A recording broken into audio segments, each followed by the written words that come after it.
Cultivating Harmony. Today I am discussing the gallbladder in Chinese medicine.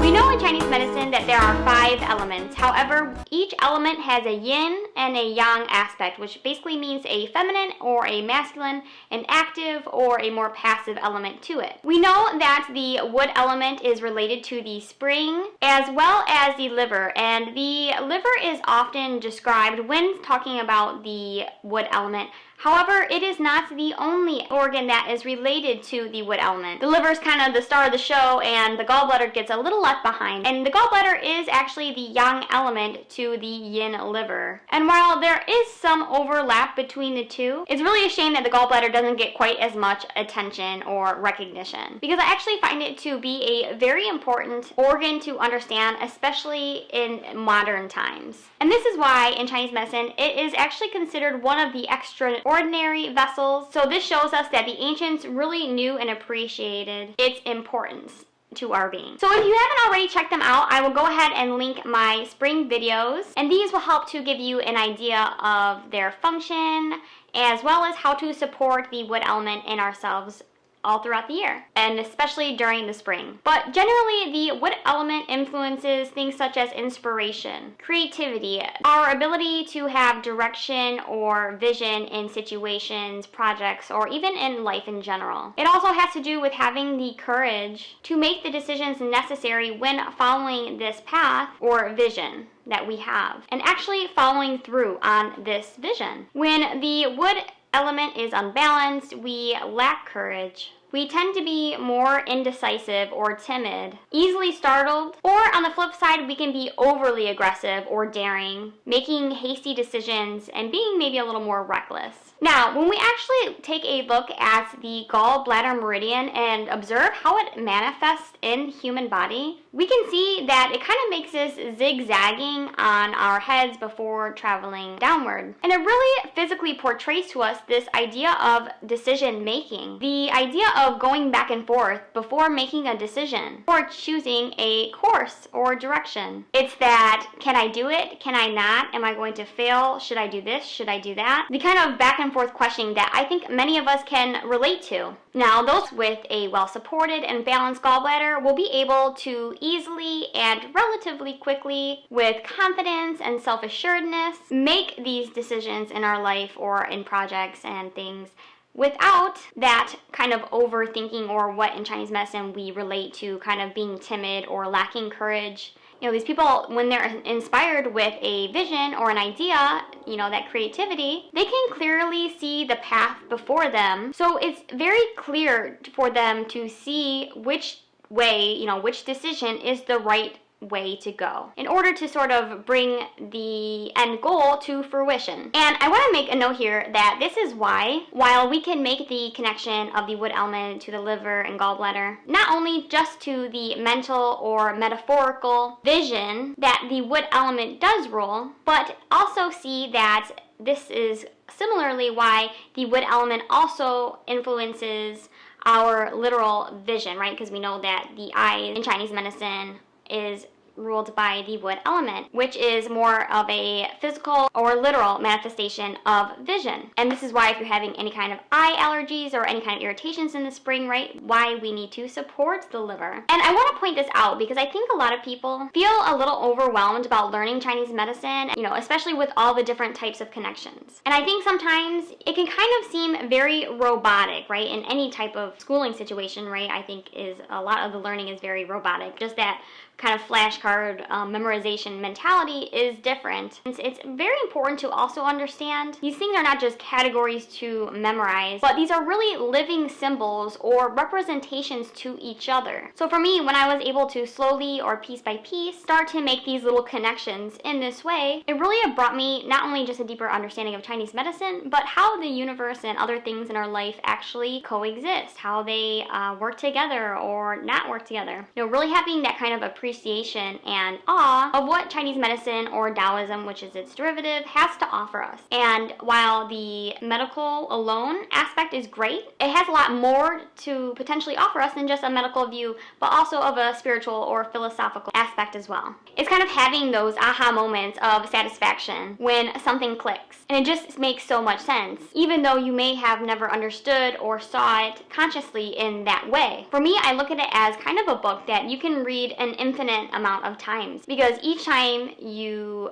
are studying it, or you're reading the book, you're able to comprehend it in a different way, or you're able to notice or read things that you didn't even recognize, or that you didn't even notice the first or second time you read the book. And I think, in my perspective, that this is why these arts or sciences, or both, are really unlimited in what you're able to learn. And I think this is why one of my mentors made the point to say that you can learn just the basics of the elements and organs and meridians and acupuncture points, all these things, and be able to apply them and live well and live content, reasonably happy, healthy life. But you can also take it in a deeper or further level, because the topics that are encompassed in Chinese medicine and in Taoism can potentially take us years, decades, even lifetimes to really fully understand. So if you have found any of this information helpful or insightful, please give this video a thumbs up. And if you enjoy listening to this type of analysis or conversation, definitely make sure that you are following me not only here, but on my other platforms as well, such as Instagram, Pinterest. So anyways,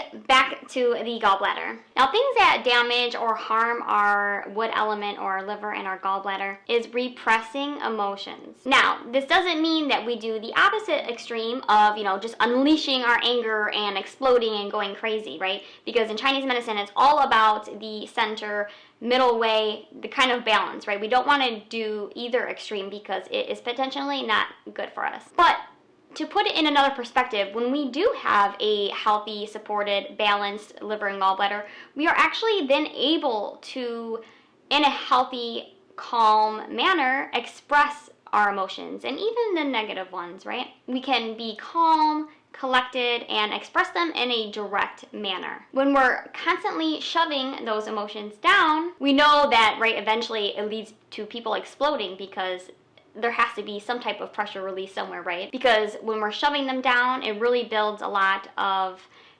excess contained in the body. The body wants to get rid of that, or even stagnation, right? The body, we know, is not healthy and flowing when there is stagnation. And keeping those in is kind of like you're not expressing them, you're not letting that out, so you're building a blockage. We can also see kind of its opposite behavior of things like passive aggression. And the wood element also rules the emotions such as anger, resentment, frustration, just dealing really with overall stress, and our ability to not only forgive, but to forget as well. So another thing that damages our gallbladder is high or extended periods of stress. And one thing that I can really emphasize in this kind of arena is trauma, because trauma often kind of satisfies both of those. And I kind of look at it as gallbladder is bottom of the river, right? The downflow. Whatever pollution or junk kind of gets put in at the top of the stream, all eventually downflows and gets kind of polluted or jammed up in the gallbladder, as the gallbladder is the final meridian. When trauma gets filtered or processed through all the meridians, anything that is too much or we can't deal with, or what we can't process, ends up getting stored in the gallbladder. And the gallbladder, being represented by spring, also represents this kind of return back to the earth from heaven, right? Because in Chinese medicine, we kind of have this idea of earth versus heaven. It's not in a religious sense, but in the kind of the yin and yang, right? The two aspects. Because heaven is where, our spirits kind of come from. So the spring and the gallbladder represents this kind of return back to renewal. So whatever we can't complete, resolve, or deal with in this lifetime are the things that actually end up being the seeds for our next incarnation or our next lifetime. So you can see why these problems that we never deal with, or we just can't deal with in this lifetime, are really so important to, hopefully before death deal with, because whatever we're left with, whatever kind of garbage, right, that we're left with, we need to eventually process. It has to be dealt with. And so why carry it on to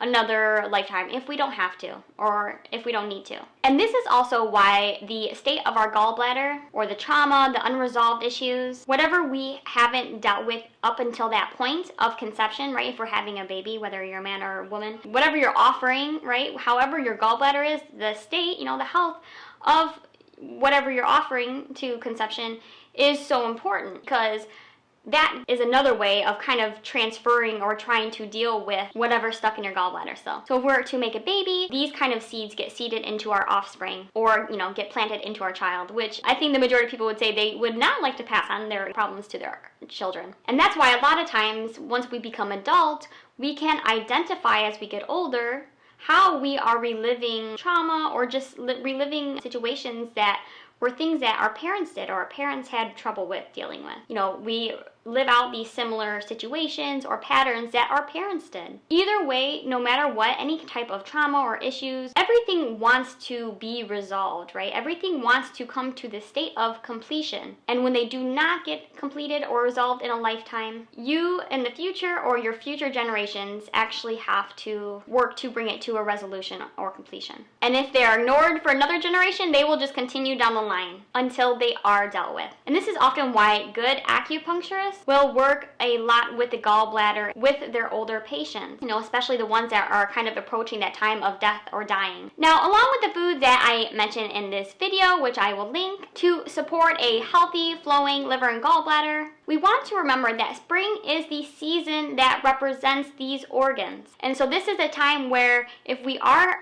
not balanced, that we will see a demonstration, right, of the disharmony during this season specifically, versus more than other seasons in particular. So that also means that oftentimes when there is a change of season in the Chinese medicine season timing, which uses a different calendar, so if you'd like to learn more about that calendar, make sure you check out this video.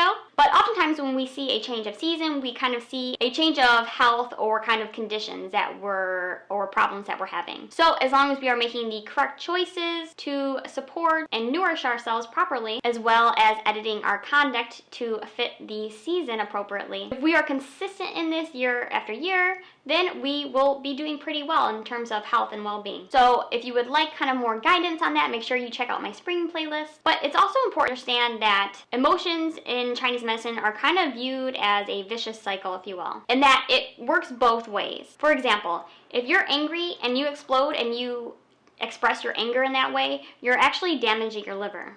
However, if you are, let's say, drinking a lot of alcohol, or eating in ways or conducting yourself in ways that is not congruent with a healthy liver, which then in turn will make you more angry, and so on and so on. So either way, you're kind of escalating the issue very quickly, and sometimes even without being really aware of it, or that you're actually doing it. You're the cause of the problem. And I think that's why, especially with anger, right, that even with common knowledge, it's said that if you feel angry or feel like you're exploding, take a deep breath, count to 3, work on cooling yourself down, work on cooling the liver down, allowing that slower, more healthily controlled expression of those emotions will slowly over time, they say with regular things, start rewiring your brain. But what it's doing is it's just kind of reversing that vicious cycle. And in terms of the gallbladder specifically, the more you go back and forth on making a decision and just feel like you can't make a decision, or it's a very difficult decision, this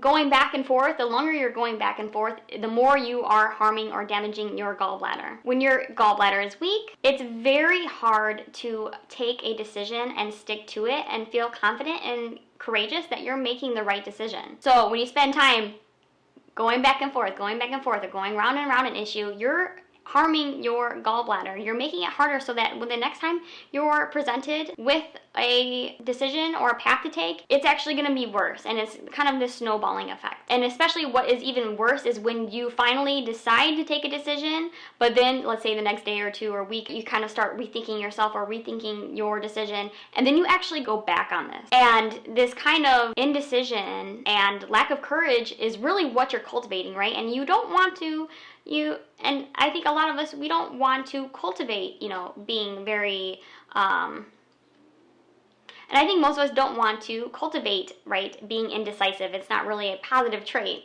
So even if you're having a hard time making a decision or you're presented with something difficult to make, if you don't have the courage or the gall and decisiveness, even if you're not 100%, just take a decision and stick to it. Actually doing this over and over, right? Sometimes they say like exposure therapy, right? The more you're forced yourself to do something or be exposed to something, you lose the fear of it. But in the same way is that the more you can make a decision, stick to it and try to let it go and follow it, the more confident you'll be next time and the next time and the next time in making decisions. And this is how you encourage or strengthen the gallbladder if you have a more depleted or deficient one. So I would love to hear what any of you guys have learned or any types of connection you guys have made today. Please leave those below in the comments and I will see you guys next time. Thank you so much.